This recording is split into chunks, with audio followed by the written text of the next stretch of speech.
Warren. And I'm Ryan Klein. And this is another episode of SEO is Dead and Other Lies. Ryan, how are you doing on this wonderful day? What day is it? December 27th? It is the 27th. We just had Christmas. Hey, I love Christmas. One thing, though, that messes up Christmas, right, is like your work week. You don't even really know what day it is, which is you're where actually we're at right back now. from work pretty early. I'm assuming that half the office was out already, or it was just a half day in general? 90. Look, I don't want to talk about that on this podcast that people can listen to. You're back at work. It's noon Eastern time on a Friday. 10:30. No, it's 5:30. We have a very exciting episode where we're going to talk about some pretty useful things if you're in the SEO industry, and maybe some things that you haven't really thought about, but stuff that you really need to know if you're going to be working in this industry or if you're just going to be doing SEO in general.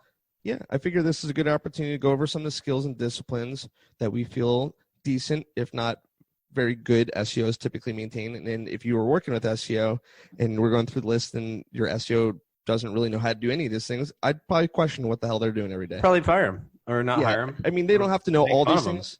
We're going to go over 5 main ones. And I think that it's safe to say that you should probably understand or be somewhat adept at least 2. Well, let's take that back because there's some. This is very self-serving because we know all these things, but yes. Yeah, no, but there's stuff on this list that successful SEOs don't really know how to do. So they may know how to do 1 or 2 of them or whatever, but so don't take it with a grain of salt. But this is stuff that like will take your game to like the next level in the SEO industry. I think that's fair, but it's also a good way of sniffing out the frauds. I'm just stay to that. I wouldn't say that. Okay, if they know 0, I'm going to be questioning what's going on. Yeah, right? Ryan Klein's thoughts on this are his own and not the thoughts of. Take our survey at the end. If you're 0 for 5, you have to reevaluate your position in SEO world. Yeah. So this is our 5 skills that SEOs need in 2020. Sorry, I had to get that. I didn't even know that. In there. I didn't even know that was going to be the title. I thought it was just going to be 5 things we felt would be important. But anytime you can stuff, 2020 in there, you got to do it. Yeah, 5 things 2020. All right, which one are we going to start with? Okay, so let's break it down into, I think, fundamentally, just a really important skill in the world of business to have, whether you're in marketing, any other type of area in business. Clearly, like finance and accounting is like some level of Excel skill that goes beyond like, something like that you learned in high school. I completely agree. Excel has been monumentally helpful from both organizing data, interpreting data, representing data in presentations. We'll talk about that later. And plus, a lot of times when you're using analytics, Search Console, Google Ads, Bing Ads, Yahoo Ads, there's a reason that's exported consistently in workbooks, because that's the format that you can manipulate it and move it around and utilize it how you like. And you should know in many ways how to do that. Yeah. Ultimately, you're going to be dealing with large volumes of data. Well, maybe not if you have a small, tiny website that gets like 10 people a month. That is tiny, Paul. We're going to fix that because that's why you're listening to us. So, you're going to get to grow anyways. But, if you're doing keyword research, if you're doing competitive research, there's a lot of stuff where you're going to get a lot of data in a spreadsheet, and you have to know how to manipulate that data to make your life a lot easier. So we're going to walk through just a couple of things that you really should know how to do. And there's a lot of high-level stuff. Obviously, like there's a lot to Google Sheets or Excel. Personally, you got to use both. They both have small nuances in how they work.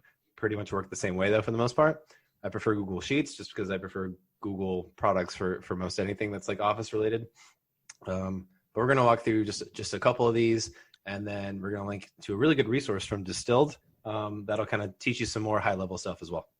Yeah, I'm already going through it, and I was like, I don't really know what a nested formula is. Like Excel it's kind of like almost like a language in a way where you can really push its, when I say language, I mean like computer language, where you can push its boundaries like any which way. It's pretty much just completely open to pushing it to its limits. So I can give like a quick example of how Excel fits into something that I think I've mentioned in previous podcasts when we upload 50,000 pages to a website.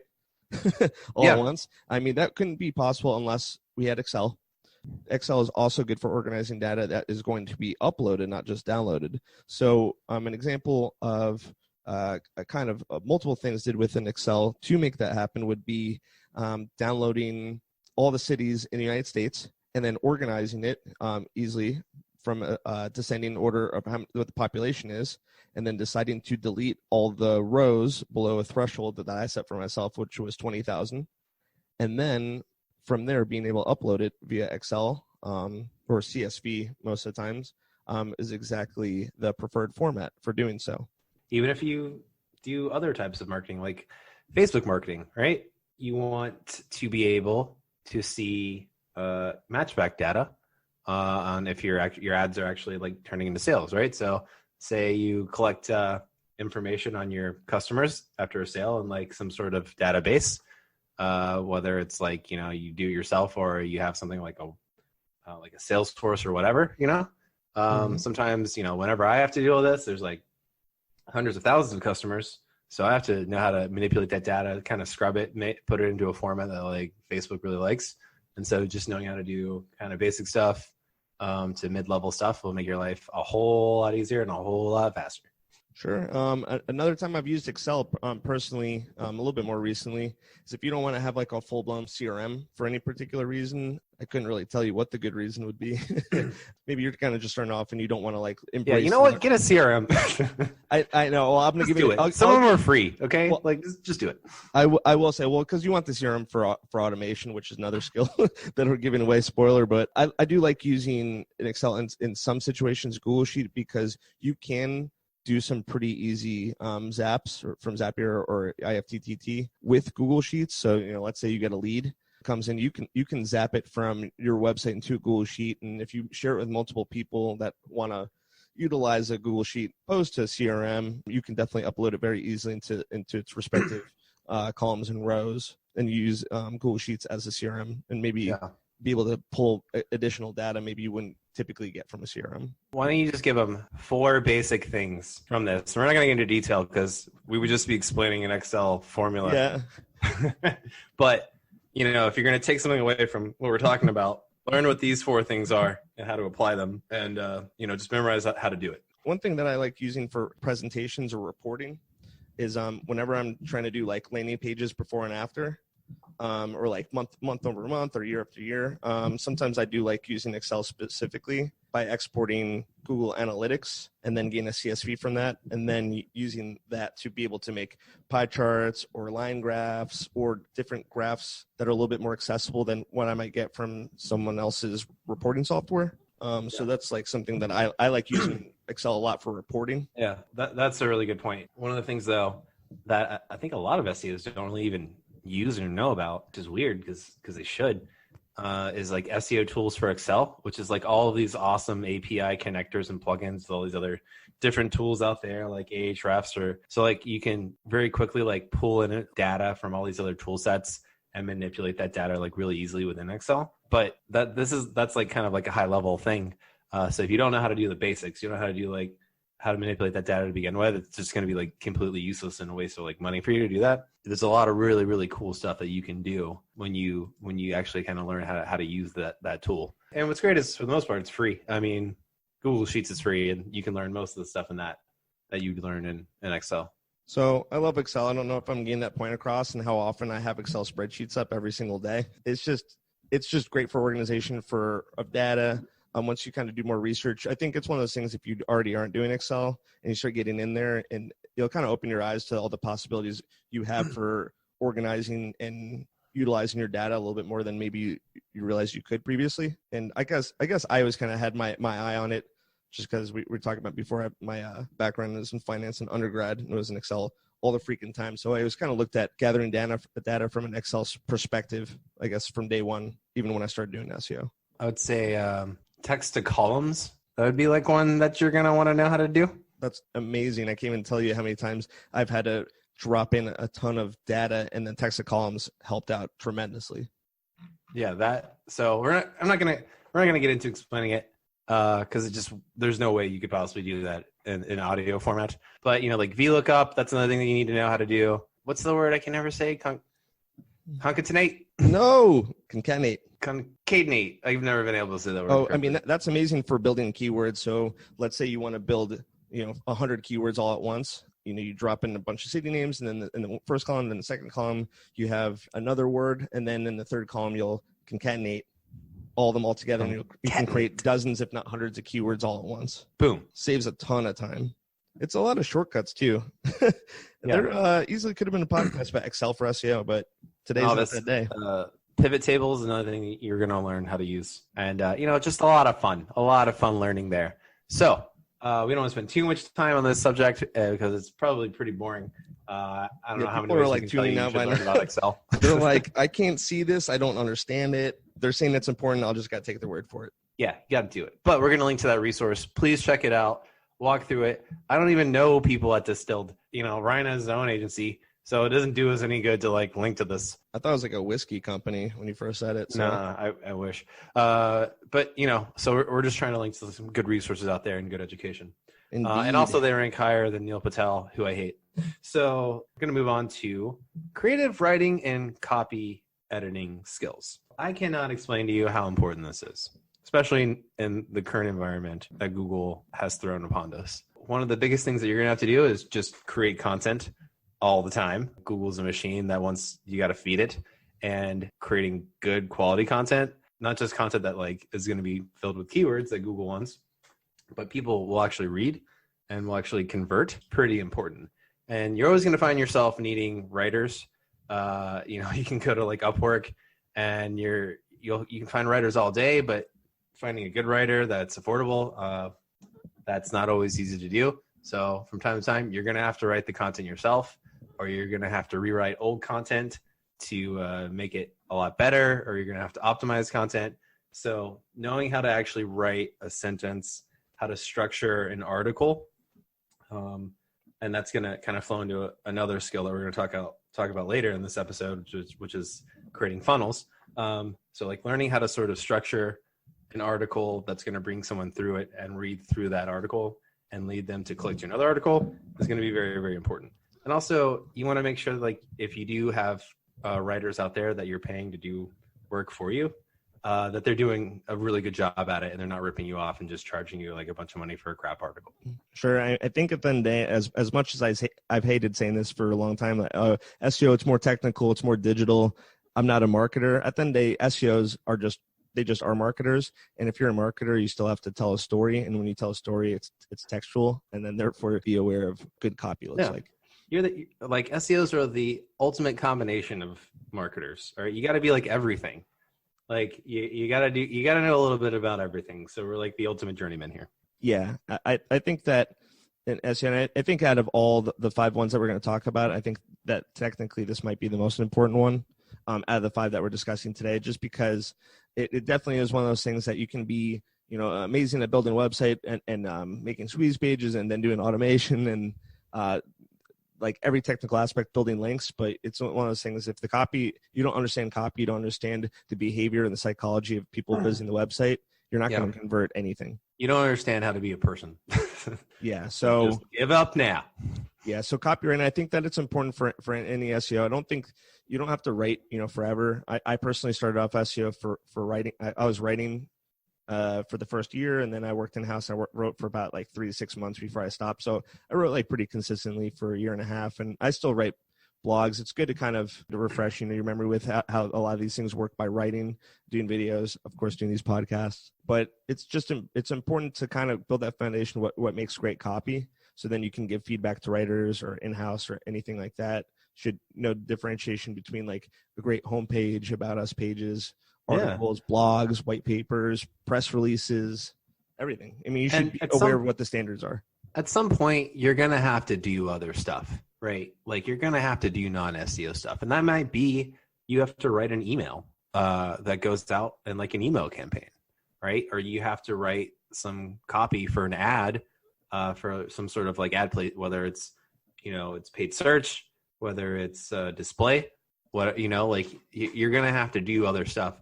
So just kind of knowing how to write is just fundamentally useful as a marketer. not just as an SEO, but for both of those things. Are there any resources that you would recommend for anyone? Yeah, there's a website that we'll link to called the Content Marketing Institute. And I think they do a better job than any website out there about teaching people about content marketing. They have a national award every year that they talk about. And they have a big gala or whatever once a year, but they do really, really good work. They have a ton of really good resources. So definitely you want to check them out. I read a book a couple of months ago, kind of a short read. I know that you, as a discipline, we kind of got more broad about this part of the podcast about just like copywriting and creating good content. I got a little bit more specific with storyboarding and telling a story, but I did really enjoy the book. It's over here, Building a Story Brand. Real quick read, I don't know, like 150 pages, feels like about 30. It's just like very, very light reading, but it reinforces the concept of customer's journey, whether you're selling dog snuggies, whether your service is taxidermy, it doesn't matter what you do. It's about creating your visitor website as the hero, and then you are the person that guides them to eventually making that sale or that purchase. Good resource, Ryan. Good resource. Let's delve into another important area, which is not my area of expertise. Ryan's a whole lot better at this, and that's web development. So, Paul, this is something. When I used to be a little bit slightly more pompous when it came to SEO and being a part of this SEO community, I used to say, and this was probably like 6 years ago, I said, how in the world can someone claim to be an SEO and work on websites all day if they don't even know how the hell a website works?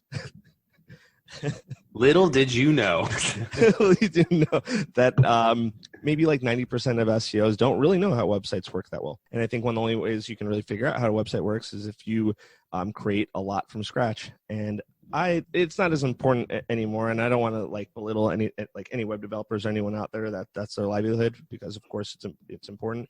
But the evolution of how websites are made, namely WordPress, has left just a lot of room for amateurs to be able to create beautiful things online, frankly. So it's maybe not as relevant anymore as it was a while ago when you couldn't use templates, you couldn't use themes, you couldn't use a bunch of plugins that made really great websites instantly. Not to mention even what you get with Squarespace and Wix and stuff like that has come a long way too.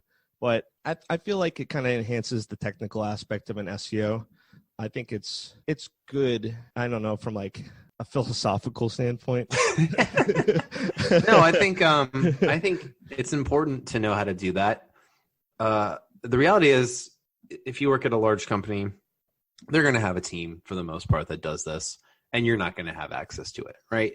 But you need to know from a technical standpoint how to do these things, and you also need to know how to do a lot of stuff that, like, maybe you'll be in a pinch, or maybe they don't have the dev resources to dedicate to something that you need done. But if you can do it, like, it'll get done. And then, because at the end of the day, they're just going to judge you on like rankings and traffic. And if you have a blocker in your way, which a lot of people are going to have dev as a block in their way, especially if it's like a homegrown CMS. But like being able to kind of do some of these things is really, really important. Yeah, I think that one of the bigger reasons that I've seen, if I can give you any reason whatsoever to know a little bit about web development and I kind of be able to speak the lingo, is it's like going to be communicating with the team to get what you want done, and also maybe garnering respect from like the coworkers or from other people you work with. So, for example, there's a difference between being like, this page isn't converting, can you make it look prettier? And then can you make this page, can you adjust the CSS on here? I was tinkering around with like the fonts and the colors and the margins, and I noticed that if I did like the text alignment here or the text spacing here of this pixels, and then it makes when you speak the lingo, you kind of create that relationship that goes a little bit further than it would have otherwise, I think. Absolutely. And you want to be really clear and precise with like what you want done, especially in something like web development, because like you'll be amazed at the time someone will just be like, oh, make it look good, and make it pop. That's what I hear. It's 80% of the time. What the hell does make it pop mean? I don't know. Different strokes for different folks. So that's a really good call out there, Ryan, is like being able to talk the lingo, and even just being able to do some of it, Yeah, and even if it's like, I noticed I had access. I know you're busy with bigger projects. I just wanted to go in and change the font from 14 pixels to 16 pixels, and I don't think they even do that anymore. I think that even I'm out of the loop with CSS. That even it's not even in NPX anymore. It's like something completely different because CSS evolves. But I just think it's important that it's just like one of those things, like it's like a doctor knows the human body when, of course, because they're, they work with people and what's going on inside of them all the time. A mechanic knows how cars work, obviously in and out. So if you're like an SEO, I don't know if this is the best analogy, but if you're working on solely websites all the time, it's just, I find it odd that it's like, I don't even know how this thing works, but I work on them technically each and every day is what my point is. Okay. So I'm going to get into one of the ones that I think is very important and I have experience in doing, which is what I'm talking about it. And I'm letting Ryan talk about the more complicated things. You do complicated things, get out of here. And so that's creating funnels, right? And ultimately, this is like what we do. This is why we do research, do keyword research. You're not just going after the highest traffic keywords. I mean, you are, but like, what are you going to do with that? You have to convert the traffic that comes to your website into something useful, whether it's a sign up for something or they're buying something or whatever. So learning how to actually create funnels and understanding what tofu is and mofu and bofu, which are really dumb acronyms for like top of the funnel, bottom of the funnel, middle of the funnel, right? How does that traffic come in? How do they make it to another part of your sales funnel or your conversion funnel? And how do you get them to the very end, right? And so really you're talking about understanding human psychology when you're doing this and what makes people want to make purchases. So, understanding the human side of it and like the user side of it and kind of testing those things. So user testing is huge in SEO. I think it is not like for me, cause like ultimately at the end of the day, you could be like, hey, our traffic went up 30%, but our sales, were flat. Like they're not going to care. I've never met a client or a business owner that was like pumped about traffic being up and sales being flat or down. Right. Right. So learning how to create those funnels, with the traffic that you have coming in and converting it, is like the most, it's the most important to your boss or to your client for sure. So being able to do that and then being able to communicate that successfully is a really, really important skill. I almost look at that same discipline almost from like the on a website too, from behavior flow. So, automation can be something that happens, afterwards, oftentimes in the form of email, correct? Sure. Maybe even like remarketing can kind of fall in there somewhere too, but I also think it's important also to look at that from the website. You go into the behavior flow. What's someone doing once they hit the homepage? Do they go to contact? They go to about us? Do they see your products? Do they look at your services? Are they doing what you want them to do? And then if not, how are you going to make those adjustments? Every SEO for the most part is 100% aware of A/B testing. They're always aware of heat maps. And I just don't really hear the actual implementation happen too often. It almost becomes kind of like an afterthought. Unless like that's what you do like day in, day out for one website, like you're in-house and you're working on that, like that website. One of the issues with that is like, it's so hard to know if you're doing the right thing. And it's so hard for people to pull the trigger on changes sometimes, we use Hotjar, which I think is a great tool for heat maps and conversion tests. It takes, it does, it records, you can record visits at pages and like where people click on it and like when they drop off, there's all these things that you can do with it. And I think it's a fantastic tool. You can do a lot with it. I think you can do like surveys and stuff with it as well. So I'm definitely would recommend checking that out. That's something that like, I think really just gets overlooked and it's super, super important because, you could spend a whole lot of time trying to drive a bunch more traffic, but what if you just like increase your conversion rate on like what you already had by like 10%? You know how much more money that would be like worth and how much it would save and resources doing that versus, writing like 50 more pages or something, Oh, absolutely. Yeah. I'm definitely in 2019, I've shifted my focus in a lot of things as far as importance. And I've definitely looked, I guess the best way to say it is look more inward than outward when it comes to making changes.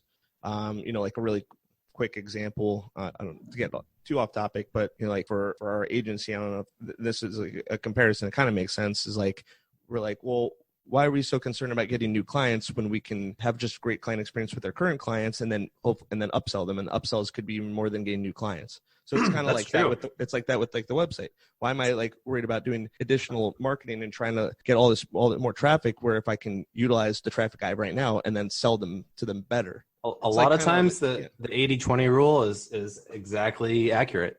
You know, love me the 80-20 rule. I'll die. 80% of your business is going to come from 20% of your customers. Yep, 80% and the 20% of the work is going to have 80% of the impact. Way cheaper to maintain a customer and upsell them than get a new one. I mean, it sounds like just shallow platitudes at this point, because I think if you've been to any marketing conference ever, you probably heard that or read any marketing blog article. Sometimes it doesn't really resonate, and sometimes if you don't have a situation to relate to, it doesn't really click. But it's real. I mean, it's not real in the current industry that I work in for sure, but almost every other one I've ever worked in has been.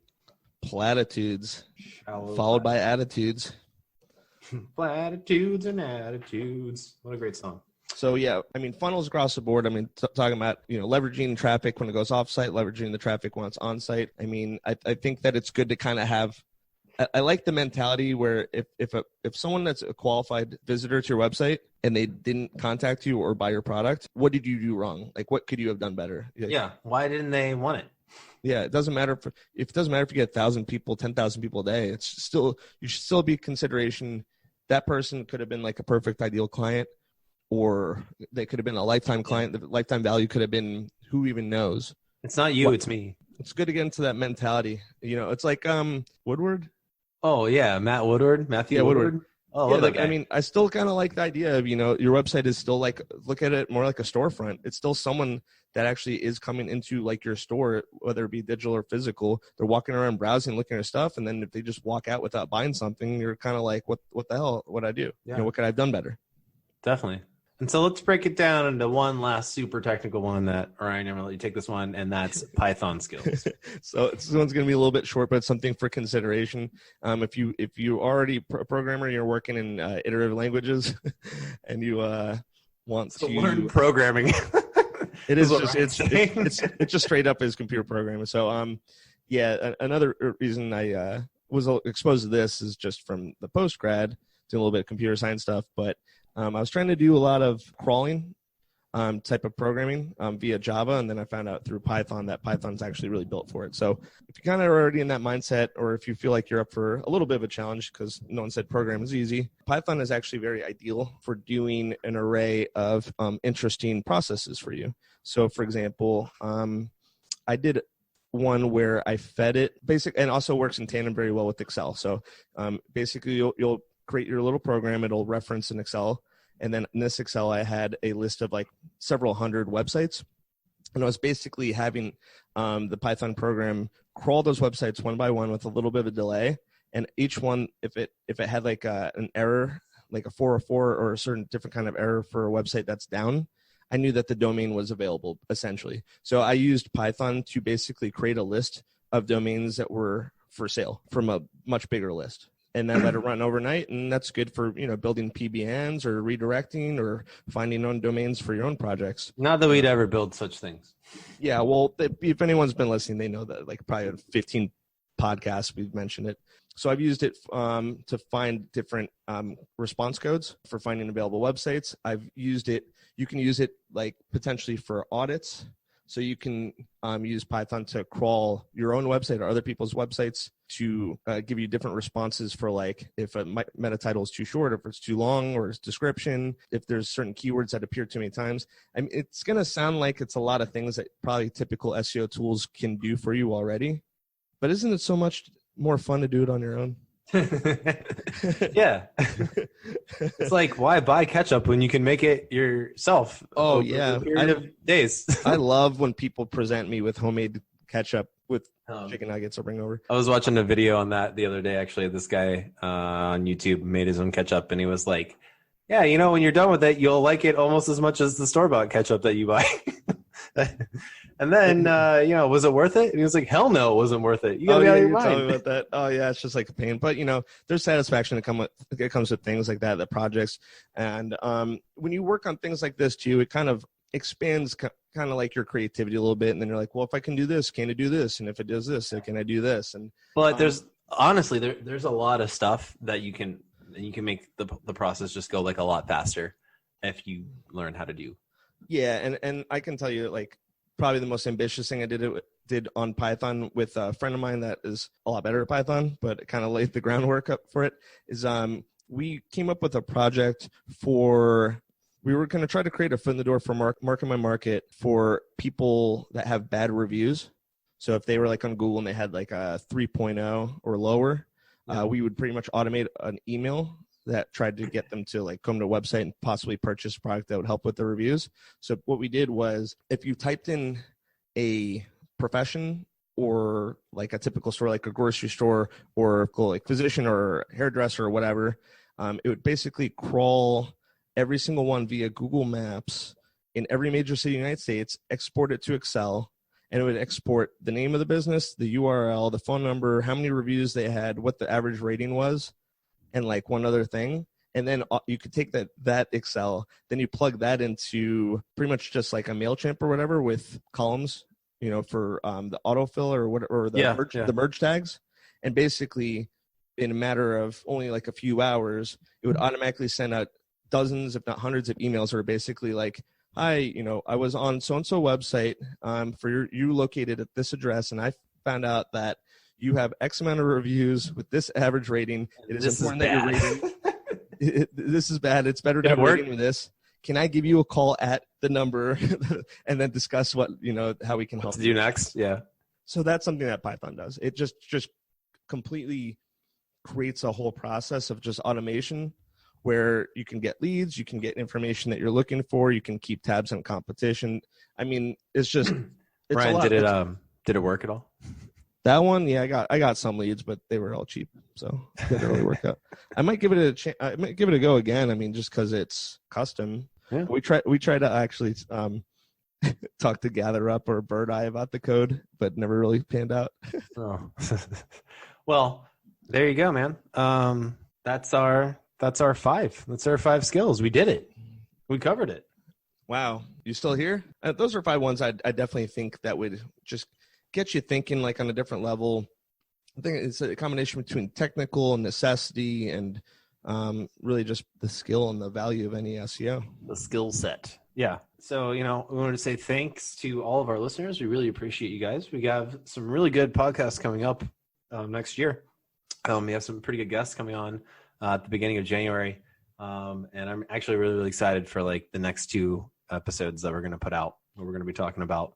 And we're even going to cover one about what to do when your website gets hacked like ours. So, well, see, now it all kind of comes full circle because I got the website back up because I have dealt with this before many, many times. So, yeah. But Will, you know what? We're gonna get into the nitty gritty of what to do. I know I've had many, many websites hacked, just because I've had many, many websites. Sometimes I forget how many I even have, and I've had hosting hacked. I've had everything, like anything that you could have hacked for a website. It's happened to me at some point. They hacked the back. They hacked the front. They hacked the left side. The middle. Of it, right? Yeah, I mean, even this one, yeah, we'll go over it. But I had to know FTP, and I had to know what folders I had suspicious looking files. I had to go into the database and change some things. I had to disable the themes. I had to disable the plugins. I had to take certain WP files and replace them, like index and config. So I'm aware of it, and it was helpful. And if you like what you hear, be sure to give us a positive review or leave a comment, or hit that subscribe button on whatever podcasting platform you're listening on. Go to town, have fun, listen to all of them. We love it. And if you ever want to talk to us or maybe be on, like a couple of the guests that we're about to have on in the near future, hit us up at seosaid@gmail.com. We regularly answer people's questions on there. We're pretty quick to respond to emails. You can also leave something on our Facebook page or leave a comment on our YouTube videos if you're listening on there as well. Cool. This is going to be episode 50. Whoa. I thought we were already past that. Is this episode 50? This is me, episode 50, which means now this podcast changed to 50 skills that SEOs should be honing every single day. So 45 to go. Ready? Okay. 45? All right. Bye. All right. Well, thanks so much for tuning in, guys. We really appreciate it. I'm Paul Warren. And I'm Ryan Klein. And this has been another episode of SEO's Dead and Other Lies. Bye, Paul. Bye. Bye, listeners. Bye, guys. Bye, guys.